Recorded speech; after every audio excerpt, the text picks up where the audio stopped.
I used to make amateur films. I kind of got my start because my dad bought me and my brother a Super 8 camera. Viewers are warned of poor jokes, bad production values, and frequently painful acting. And then I won a video camera on Going Live as part of a comic relief competition, which is great because I wouldn't have been able to afford one otherwise, and now I started making longer amateur films. And the last one I did on video, so this is my last amateur film, was Dead Right, a film I made when I was 18. It was made 1992, 1993.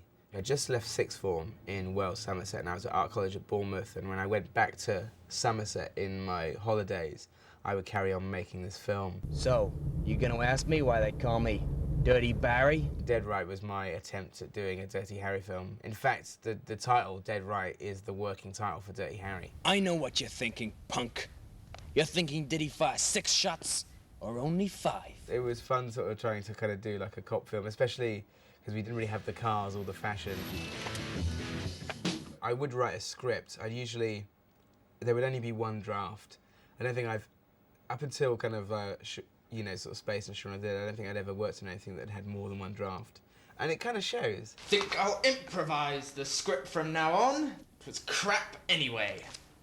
There was no producer, and I was the cameraman, and I did the sound if it was, unless I was doing handheld stuff or somebody else did the mic.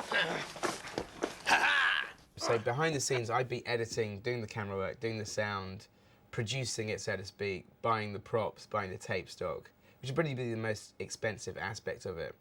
And, you know, I think we got through 15 Super VHS tapes, which when you're, you know, 18, that's a lot of money. The rest of it was basically just kind of buying guns and food colouring. Dead Right was an hour long and had 70 people in it. And what was funny about doing this was that I would start to cast outside my social circle. So there'd be people in lower years or people that we didn't really hang out with particularly. Who? This geek? And even people who are maybe like the harder kids at school. Edward, who plays Barry Stern, the sort of the lead kind of detective in it, is in real life is so unthreatening and so untough. There are a couple of actors that recur from Dead Right to Hot Fuzz, mainly Graham Lowe, who plays the box monster. He comes back in Hot Fuzz as the living statue. And then the other person who's in Hot Fuzz is my old drama teacher, Peter Wilde, who in Hot Fuzz appears as the Village of the Year official. And he was very supportive, and in fact it was his Super VHS camera from his drama department that I'd half-inch at regular intervals. Barry! Barry! God damn it, you son of a bitch! I make a little cameo. You'll do. In Dead Right, which was very silly. No, don't shoot me. Who's gonna direct? And I make a very brief cameo in Hot Fuzz. Sergeant Angel. Dead Right was shot in Wells, Somerset, my hometown, which is also where we shot half of Hot Fuzz. And what's funny is a lot of the locations recur. St Cuthbert's Church, the Summerfield supermarket, which was then Gateway. Are you sure you're gonna be all right walking home on your own? In Dead Right, we filmed inside the Summerfields, whereas in Hot Fuzz, the interior of the Summerfields is a different location. There's also the park.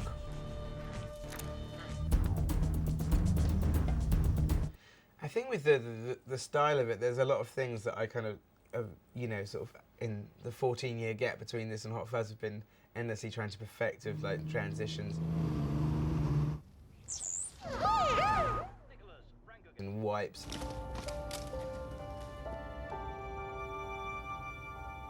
What about Lethal Weapon? No. And whip pans.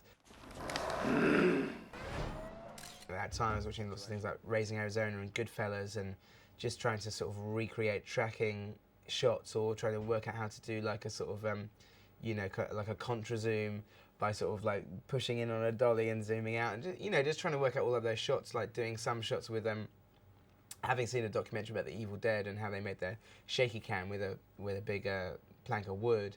I made a smaller one for my video 8, which was like a ceiling tile and I screwed the camera onto it, and then had like a cat's cradle, and so that would be my little Steadicam Junior that would float about. There's quite a number of things that occur both in Dead Right and Hot Fuzz. The gag where somebody's talking and the killer's standing right behind them and they move out of the way, which I think is first done in Frenzy, when Anna Massey is walking down towards camera and then she kind of like moves and Barry Foster is right behind her. It's like, I think Hitchcock did that gag first, and then Brian De Palma and Dario Argento did lots of variations on the same gag in like Tenebrae, Raising Cain. They all have that gag in it. Okay. And there's the killer. In Dead Right, there's an early attempt at a tooling up sequence.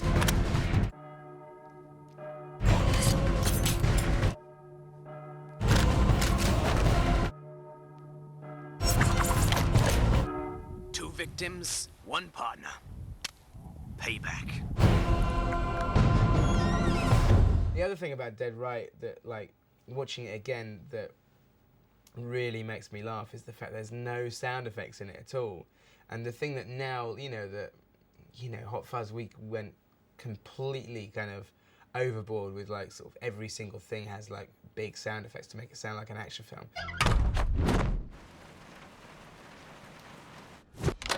Whereas in this, I never had any sound effects CDs. There are armory scenes in both Hot Fuzz and Dead Right.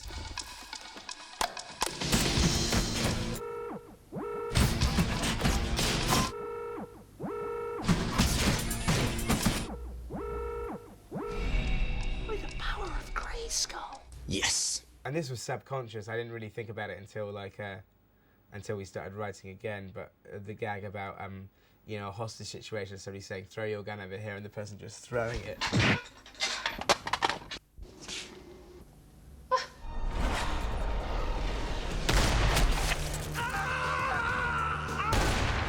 There's also kind of like the classic end of a cop film where, the cop and the killer go mano a mano and have a fist fight in another location, which is very much the way that Dirty Harry ends. In both cases, amazingly, there's a ginger-haired kid. You did good, kid. Ta. Nice shooting, kid. There is quite a lot of splatter in Dead Right. Chomps away!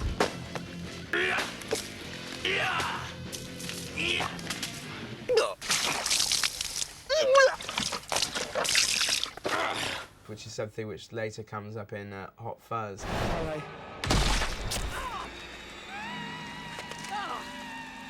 There's something about the kind of the thrill of hearing an audience be disgusted en masse. Jesus. The bits that I was always pleased with at the time, and probably still to this day that I'm still pleased with, is some of the bits where it's really fast cut.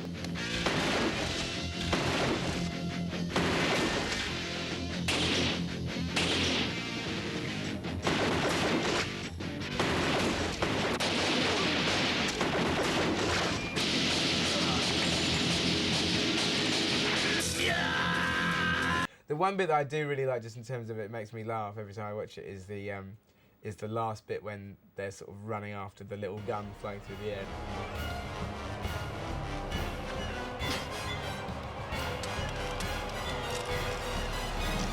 Gotcha.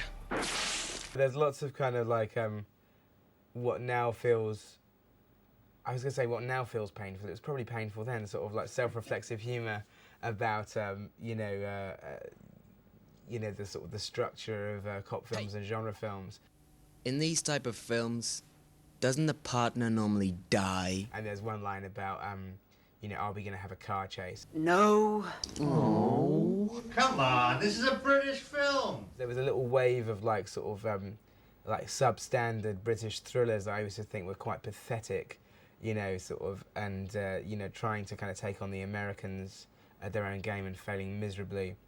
And that was probably the sort of the germ of the idea for Hot Fuzz, was to kind of to try and have our cake and eat it by both examining the gulf between British action films and American ones and trying to become more American. The irony is that the car chase in Hot Fuzz is probably one of my least favourite bits, so I'm not entirely sure I did pull off a car chase in Hot Fuzz. Whenever people ask me for advice on how to get started in the industry, the only advice I can give them is to just go out and make their own films. I wouldn't say I'm proud of every single frame in these films, because they're, you know, it's really stupid and some of it is really lame. But the point is that, you know, I made hours and hours of stuff and just tried to kind of like, you know, sort of learn by my own mistakes. Oh, fuck! It's fun for me doing them at the time, and it's even more fun to look back at them to see kind of, you know, sort of where I went wrong.